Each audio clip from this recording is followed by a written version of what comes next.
Assalamualaikum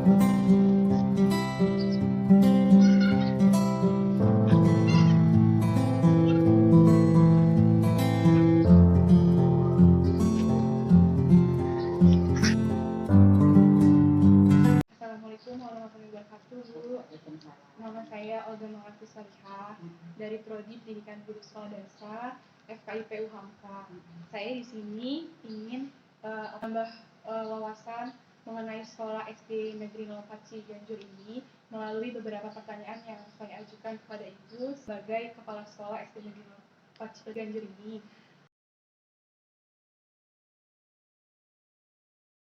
Baik, saya akan bertanya tentang bagaimana sih Bu karakteristik peserta didik di sekolah ini? Secara keseluruhan atau per kelas atau bagaimana? Secara keseluruhan mungkin Bu, peserta didiknya. Secara keseluruhan peserta didik Ciganjur 04 ini mereka itu sangat religius. Jadi kalau kita akan mengadakan acara keagamaan, misalkan pesantren kilat atau maulid, itu gurunya sudah tidak usah lagi melatih susah payah karena mereka salawat udah bisa, Al-Quran udah bisa, semua sudah bisa seperti itu. Namun namanya siswa ya, ada juga beberapa yang tidak aktif, tapi secara keseluruhan siswa di sini religius. Untuk kelas 1 sendiri rata-rata umur masuknya itu berapa ya? 7 tahun. 7 tahun. Iya. Kalau untuk yang dari usia tertingginya itu berapa? 10 tahun 2 bulan. 10 tahun 2 bulan. Kalau untuk ruang kelas di sini sendiri ada berapa? Ada 12. 12 kelas ya. Kalau untuk masuk atau pulangnya itu kira-kira jam berapa ya Bu? Kita masuk jam 6.30, kemudian diawali dengan pembiasaan. Pembiasaan itu adalah membaca doa, baris berbaris, kemudian literasi. Nah, pelajaran intinya dimulainya pukul 7. Ya. Dan selesainya pukul 12.10. Kalau itu untuk kelas tinggi, kalau untuk kelas rendahnya jam 9.30. Lalu kebanyakan mayoritas itu siswa dari sekolah ini bertempat tinggal di mana ya? Di daerah sini banyak, tapi ada beberapa juga yang pindah karena karena mengikuti orang tua, tapi nggak terlalu banyak. Siswa ada 778, mungkin yang jauh ada 6 orang. Kalau untuk sekolah ini sendiri ada anak berkebutuhan khusus ya? Ada. Kira-kira berapa? 6 orang. Lalu adakah pendampingnya atau guru wali kelasnya yang mendampingi anak berkebutuhan khusus? Untuk kebutuhan khusus itu tidak ada guru pendamping.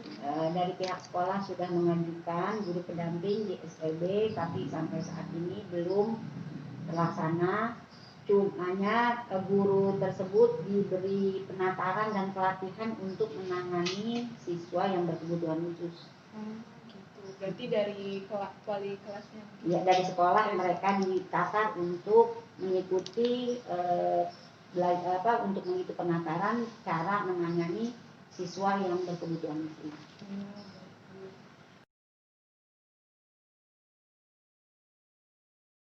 Struktur organisasi di sekolah ini ada apa saja?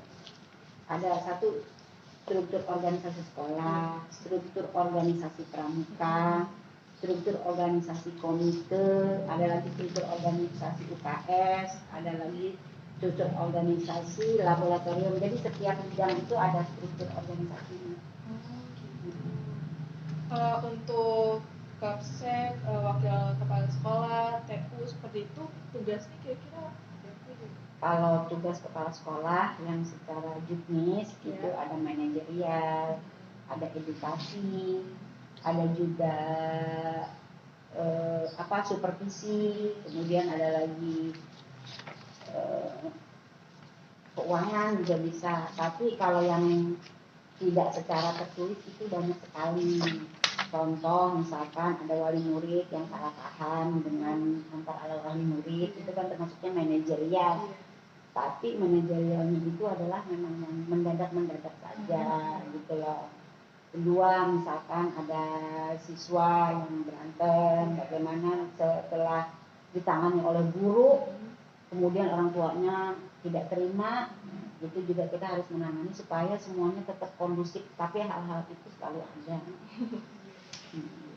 Nah, untuk TU sendiri itu ada kira-kira berapa ya tujuannya? Maksudnya TU tata usaha di sekolah dua.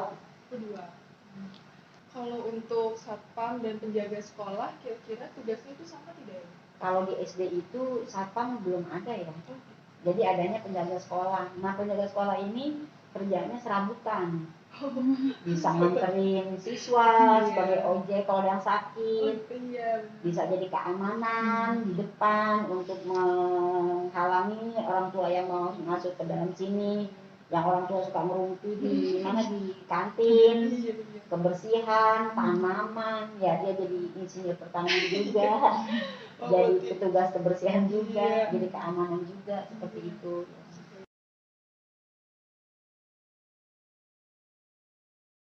Untuk tata tertib di sekolah itu biasanya dirancang oleh dinas pendidikan atau bagaimana? Tata tertib itu rambu-rambunya secara global, secara garis besar itu ada dari dinas. Nah, sekolah ini dan tiap-tiap sekolah mempunyai tata tertib yang berbeda-beda sesuai dengan karakteristik, kebiasaan, dan yang diinginkan oleh kepala sekolah seperti apa. Jadi setelah dari dinas kita olah lagi tata tertib itu yang secara keseluruhan untuk semua, untuk siswa, untuk guru. Nah, nanti dari guru ini kita ada peraturan lagi yang untuk di kelas dan yang untuk guru. Jadi peraturan itu secara global, kemudian dibikin yang untuk sekolah, kemudian ada lagi nanti yang untuk guru dan untuk siswanya. Kalau peraturan dari dinas sendiri ada masa berlakunya tidak ya? Ada. Itu aja, sampai sekarang belum ada perubahan. Lalu apakah peraturan tersebut selalu direvisi? Yang mana nih? Peraturan yang dinas. Sampai sekarang belum ada. Belum. Untuk tata tertib tersebut, tata tertib yang dibuat dan disepakati secara bersama-sama itu biasanya dibuatnya kapan ya? Bersama-sama. Kita pada saat menghadapi atau ingin memulai tahun pelajaran baru di bulan Juni biasanya. Setelah kita mendapatkan raport anak-anak, kemudian besoknya atau sebelum masuk sekolah tahun ajaran baru kita membuat tata tertib.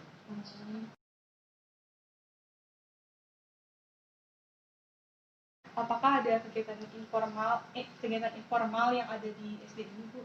Kayak misalkan upacara bendera di setiap pagi atau ada pramuka di setiap hari Rabu atau apa gitu? Kalau yang dikatakan informal itu biasanya KBM ya, kegiatan belajar mengajar. Kalau misalkan upacara itu namanya non formal. Karena apa? Karena yang informal itu ada kurikulumnya, ada waktunya, ada tujuannya, terjadwal. Kalau yang non formal itu kan hanya sekali-sekali aja gitu. Maksudnya kalau dibilang upacara itu bukan dibilang formal juga. Kalau yang formal itu adalah KBM, kegiatan belajar mengajar. Itu ada, kita punya merayakan hari-hari besar nasional, kemudian ada upacara hari-hari besar. Kemudian guru sini juga ada yang menjadi tim paduan suara di kecamatan. Jadi ada beberapa juga yang menjadi tim paskibra di kecamatan. Itu siswa atau siswa dan guru. Ciganjur 4 ini kebetulan yang menjadi jargonnya adalah keagamaan dan paskibra, karena kita pramukanya banyak mendapatkan penghargaan dan mendapatkan jadi memang Ciganjur 4 ini pramuka dan keagamaan yang paling menonjol. Selanjutnya, apakah dalam kegiatan upacara bendera ini ada pembina upacara secara bergantian? Kayak misalkan pembinanya dari guru kelas 1, kelas 2 gitu. Ya. Pembina upacara ini bergantian, dihitung dari mulai misalkan dari kelas tinggi, kelas 5A, 5B, 5C, atau 6A, 6B, 6C, 6D, terus sampai ke kelas bawah. Bisa juga dirubah nanti mulai dari atas, karena kan yang kelas tinggi, jangan saya dulu gitu kan. Nah, masalah petugasnya itu yang bertugas hanya di kelas 4, 5, dan 6. Kelas 3 ada tapi beberapa yang memang sudah mampu dilihat daripada saat latihan pramuka. Jadi waktu latihan pramuka ini anak sepertinya bisa dijadikan petugas gitu. Tapi kalau kelas 3 itu belum dijadwalkan. Jadi yang dijadwalkan itu kelas 4, 5, dan 6. Nah, untuk upacara pengibaran bendera itu dimulai dari pukul berapa sampai pukul berapa ya? Upacara bendera setiap hari Senin atau yang untuk hari besar? Kalau setiap hari Senin? Kalau setiap hari Senin itu kan namanya kita masih dalam pembelajaran. Jadi tetap jam 6.30 sampai dengan jam 7.30. Tapi kalau yang upacara hari-hari besar itu biasanya ada surat edarannya. Jam berapa kita mesti mulai? Dimulai jam 7 atau jam 8 atau jam berapa?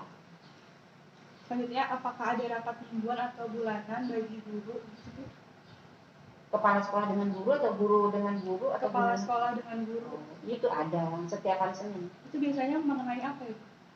Yang pertama kita mengevaluasi belajar guru, misalkan di kelas ini ada anak yang jatuh, gurunya nggak ada, itu kan kita evaluasi. Kemudian misalkan ada anak yang di kantin makan, jadi kita mengevaluasi seperti itu. Itu briefing, tapi kalau yang namanya rapat, kita rapat seminggu sekali itu evaluasi pembelajaran.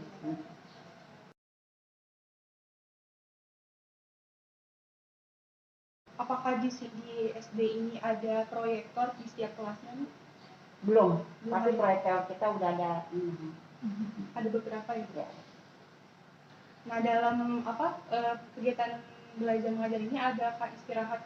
Berapa istirahat tersebut? Dua. Biasanya jam berapa? Kalau untuk kelas tinggi 2 kali istirahat, tapi kalau untuk kelas rendah, kelas tinggi itu adalah 4, 5, dan 6. Iya. Kalau kelas rendah itu 1, 2, dan 3. Kalau kelas 1 itu 1 kali 10 menit, dia beristirahat, makan sendiri gitu loh. Kalau kelas tinggi 2 kali. Kalau misalkan di sekolah ini ada misalkan zuhur gitu, sholat berjamaah? Iya ada. Kalau duha juga ada, karena kan memang di sini religius, jadi nggak bisa ditinggalin. Kalaupun nggak ada, mereka tuh jamaah gitu. Jadi anaknya sendiri yang ngaji. Gurunya juga kebetulan walaupun mengajar guru kelas, kebanyakan dari pesantren, jadi mereka punya ijazah 2. Hampir semua punya ijazah 2, ijazah guru. Jadi mereka mau bisa guru agama bisa, mau PGSD bisa, karena SAG ada, PGSD ada. Apakah di sekolah ini ada study tour setiap tahun? Dulu ada, sekarang kan nggak boleh. Dulu ada. Nah, di sini ada ekstrakurikuler apa aja ya, Bu? Banyak. Yang berjalan pramuka, kedua marawis, qasidah, menari, terus kalau yang mau itu ini guru ya, kalau yang itu kan sama orang yang ahli ya, maksudnya mengambil pelatih. Ada juga sama guru misalkan menghafal surat-surat pendek. Kemudian ada lagi Bu Yuni itu ngajarin puisi. Kita tahun 2019 sebelum COVID juara 1 puisi tingkat kota, tingkat DKI. Berarti banyak ya Bu yang ikut kegiatan lomba-lomba di sini? Selalu ada kan, setiap tahun. Biasanya per kecamatan, per gitu-gitu? Iya, per jenjang. Di sini ada kegiatan olimpiade nggak Bu? Ada, tapi belum ada itu. Itu selalu ya Bu? Iya. Itu kalau olimpiade kita belum pernah menang, cuma sampai kecamatan. Biasanya IPA gitu ya? Iya, sampai kecamatan.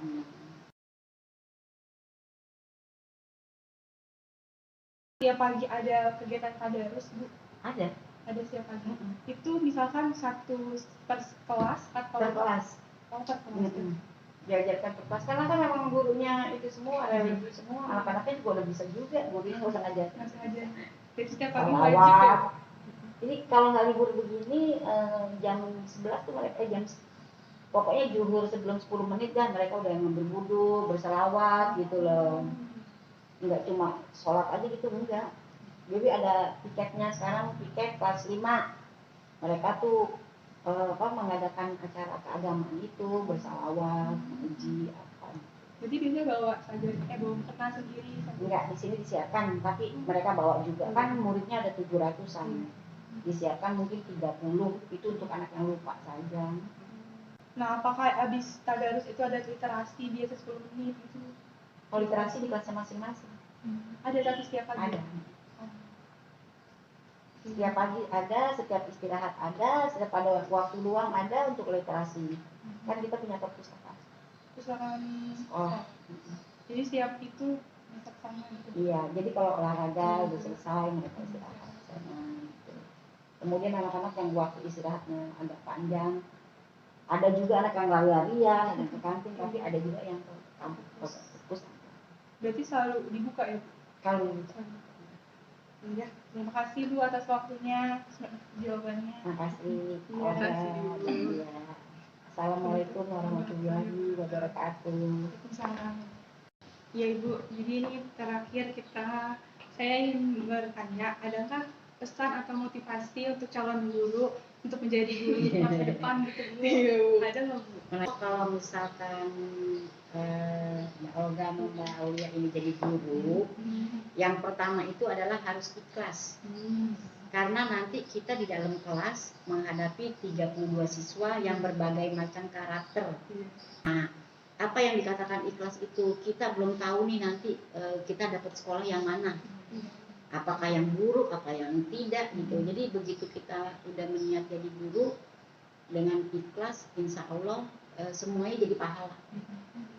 Ya, jadi kita nggak semata-mata saya mau datang, ngapain datang, orang gajinya juga kecil. Karena ada yang seperti itu, jadi pahalanya hilang. Jadi kalau kita diawali dari bahwa bekerja adalah ibadah, jadi semua yang kita lakukan itu terasa ringan, bahkan pengennya lebih. Karena kita pengen mendapatkan ibadah yang lebih gitu loh.